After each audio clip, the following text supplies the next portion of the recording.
Hello friends, आप सभी का स्वागत है आपके अपने YouTube channel core wide classes पर। तो दोस्तों, पिछले वीडियो में हमने समांतर चतुर्भुज के बारे में पढ़ा था। अब हम पढ़ेंगे समांतर चतुर्भुज के जो आगे वाला जो टॉपिक है समांतर चतुर्भुज का। पिछले इस वीडियो में हमने खत्म कर लिया था। इस वीडियो में हम समांतर अपने चतुर्भुज के अंदर पढ़ेंगे आयत। क्या पढ़ेंगे? आयत। तो चलिए दोस्तों शुरू करते हैं आयत के बारे में। आयत आयत आयत से जो है आप सभी परिचित होंगे। आयत क्या है, आयत किसे कहते हैं, आयत का परिमाप क्या है, आयत का क्षेत्रफल क्या है, आयत की परिभाषा क्या होती है। इन सभी जितने भी इस पर बिंदु है, जितने भी इस पर जो टॉपिक बनते हैं, उस पर सभी को थोड़ी थोड़ी जानकारी जरूर होगी। तो चलिए दोस्तों शुरू करते हैं आयत के बारे में। आयत क्या है? आयत का सबसे पहला जो परिभाषा, जो कॉमन परिभाषा जो सभी को पता होती है, वो क्या है? जिसकी आमने सामने की भुजाएं बराबर होती है, उसे हम क्या कहते हैं? आयत कहते हैं। यानी आमने सामने की भुजाओं से क्या मतलब?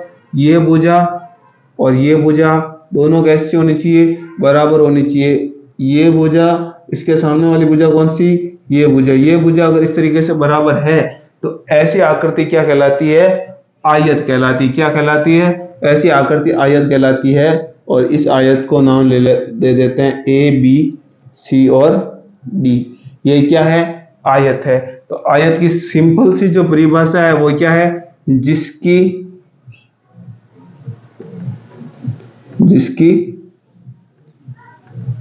आमने सामने की भुजा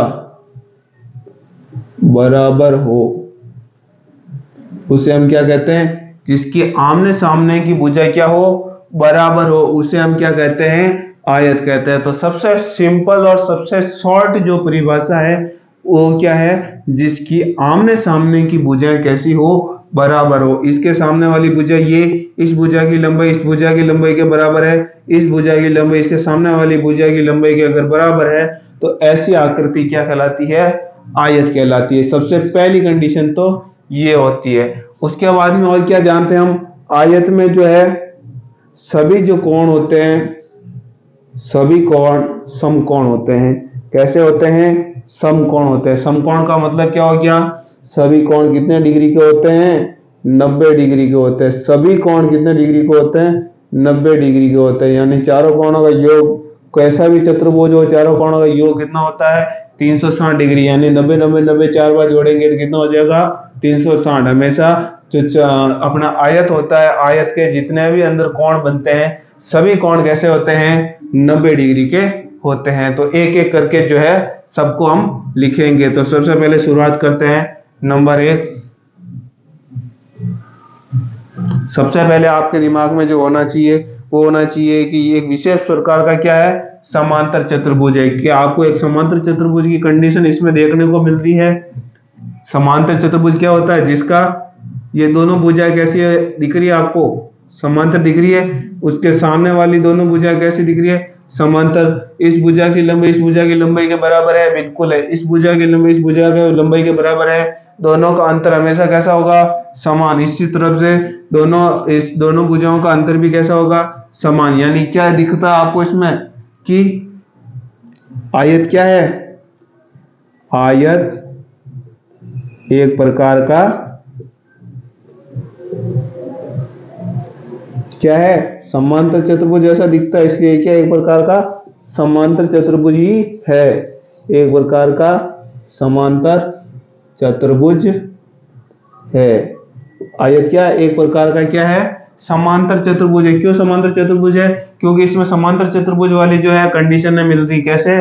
कि इनके जो आमने सामने की जो भुजाएं हैं उनकी लंबाई बराबर होनी चाहिए। तो बिल्कुल आयत में भी जो आमने सामने की जो भुजा होती है, जैसे ए बी भुजा के सामने वाली भुजा कौन सी हो जाएगी? C D. तो ए बी किसके बराबर हो जाएगा? C D. उसी प्रकार से ये भुजा ए डी के सामने वाली भुजा कौन सी हो जाएगी? B C. इन भुजाओं की लंबाई भी कैसे आ रही?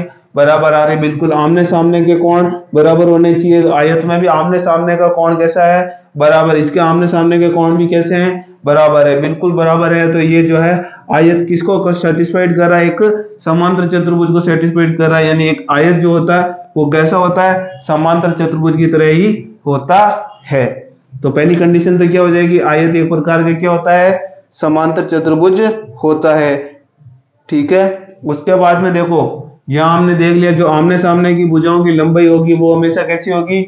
बराबर हो जाएगी। तो इसमें क्या लिखेंगे दूसरी कंडीशन कि इसमें आमने सामने की भुजाएं कैसी होती है? बराबर होती है। यहाँ तो कोई दिक्कत? आमने सामने की भुजाएं कैसी है? बराबर, बिल्कुल बराबर है सर। ए बी किसके बराबर है? सी डी के बराबर है। उसी प्रकार से सर ए डी की भुजा, ये जो ए डी है, ए डी की भुजा किसके बराबर है? बी सी की भुजा के बराबर, यानी आमने सामने की भुजाएं भी कैसी है? बराबर है। आमने सामने की भुजाएं कैसी है? बराबर है। तो इसको नोट कर दो, फिर आगे बढ़ते हैं।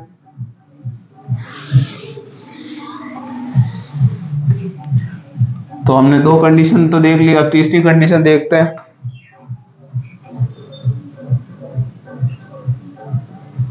तीसरी कंडीशन देखो, ए बी जो भुजा है किसके समांतर है? ए बी भुजा सर सी डी के समांतर है। उसी प्रकार से जो ए डी भुजा है, ए डी भुजा किसके समांतर है? ए डी भुजा तो सर बी सी के समांतर है, ये बी सी के समांतर। तो तीसरी कंडीशन क्या होगी? आमने सामने की भुजाएं कैसी होगी? समांतर। आमने सामने की भुजाएं कैसी होगी? समांतर होगी। कैसी होगी?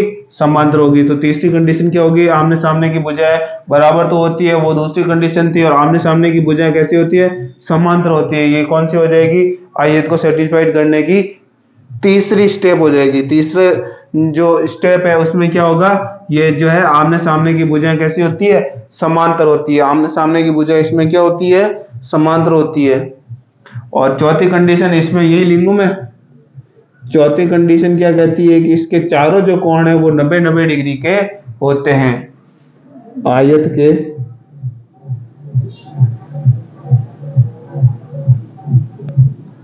चारों कोणों का मान कितना? 90-90 डिग्री। चारों कोणों का मान समान होता है। चारों कोणों का मान कैसा होता है?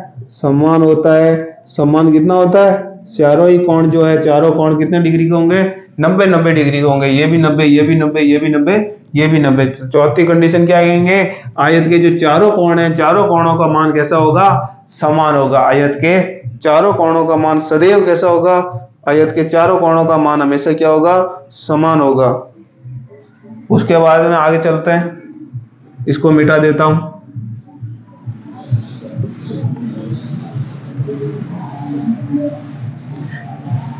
तो अपने पास में कितनी कंडीशन है मिल गई अभी तक?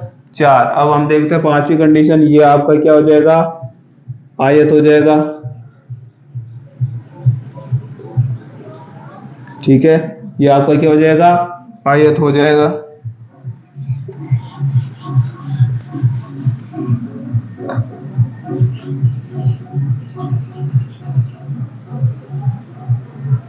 ठीक है, आपका आयत हो जाएगा। अब मैं एक विकर्ण ये खींच दूं। ठीक है, एक विकर्ण मैंने ये खींच दिया। दो विकर्ण खींच दिए हमने। एक विकर्ण तो कौन सा खींच दिया? ये वाला। और एक विकर्ण कौन सा खींच लिया मैंने? ये वाला। दो मैंने क्या खींच लिए? विकर्ण। तो हमारे पास में पांचवी जो कंडीशन होगी वो ये कहती है कि जो आयत होता है, आयत के विकर्णों की लंबाई क्या होगी? सदैव बराबर होगी। आयत के विकर्णों की लंबाई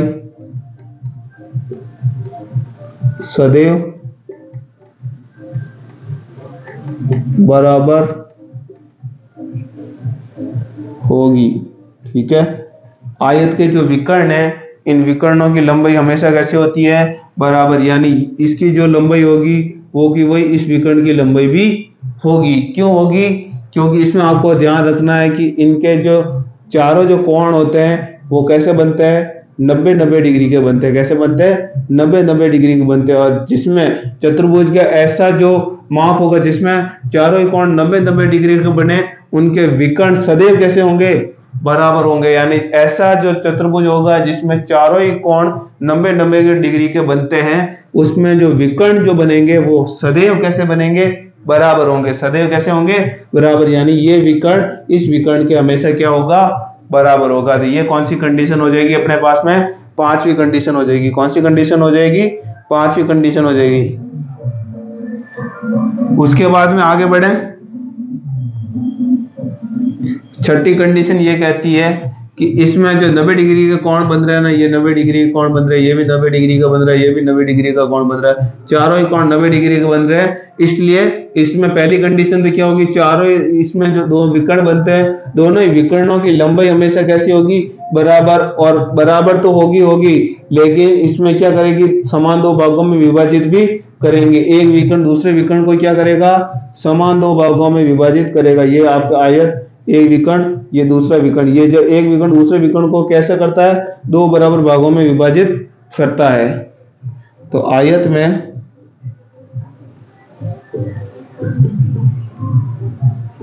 एक विकर्ण दूसरे विकर्ण को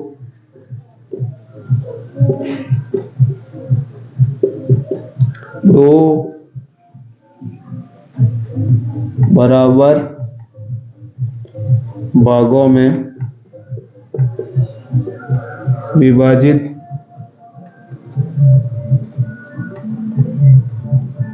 करता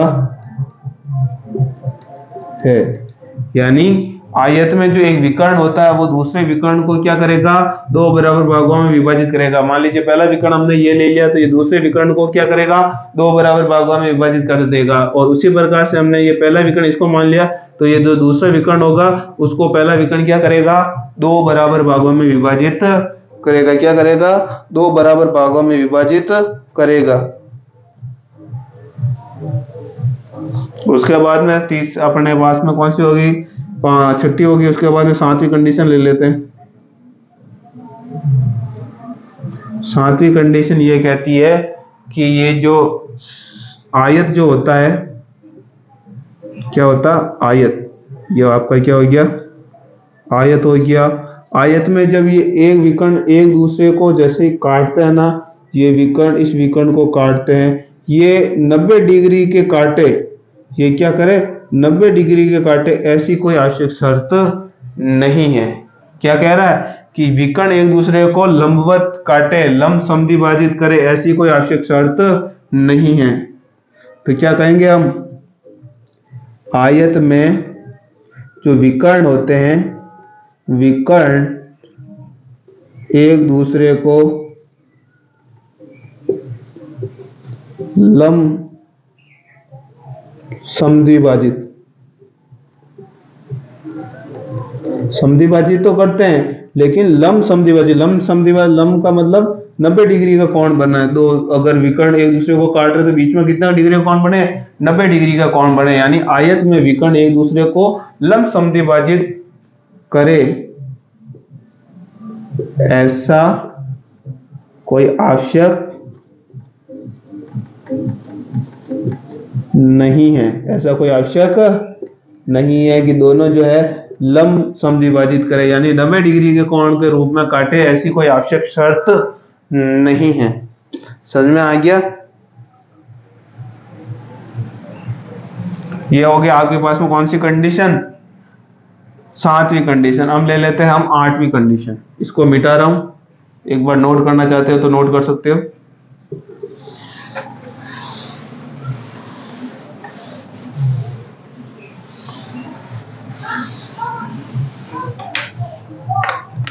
अब आपके पास में आ जाती है आठवीं कंडीशन। आठवीं कंडीशन क्या कहती है कि यह आपका आयत है, ठीक है। आयत में जो ये वाले कोण है, चारों ही कोण, जैसे हम विकर्ण खींचते हैं, ये हमने विकर्ण खींचे, दोनों विकर्ण जो ये अंतः जो कोण है, कौन से कोण, ये अंदर वाले जो कोण है उनको क्या कहते हैं, अंतः कोण। इन अंतः कोणों को क्या करे, समान दो भागों में विभाजित करे, इसमें ऐसा कोई जरूरी नहीं है। कहने का मतलब क्या है? कहने का मतलब यह है कि जो आयत होता है ना, आयत में विकर्ण खींचने पर वे किसी अंतःकोणों को समद्विभाजित नहीं करते हैं। क्या नहीं करते हैं? समद्विभाजित नहीं करते हैं। तो समांतर चतुर्भुज में भी यही था, और इसमें भी क्या है? यह आयत हो चाहे क्या हो, समांतर चतुर्भुज हो, समांतर चतुर्भुज हो, चतुर्भुज में अंतःकोण, उससे पहले क्या लिखेंगे? विकर्ण खींचने पर, विकर्ण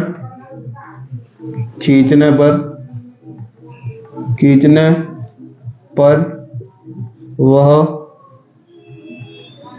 अंतःकोणों को समद्विभाजित का मतलब समान दो भागों में, अंतःकोणों को समद्विभाजित यानी समान दो भागों में, समान दो भागों में समद्विभाजित करे, समान दो भागों में विभाजित यानी समान दो भागों में विभाजित करे,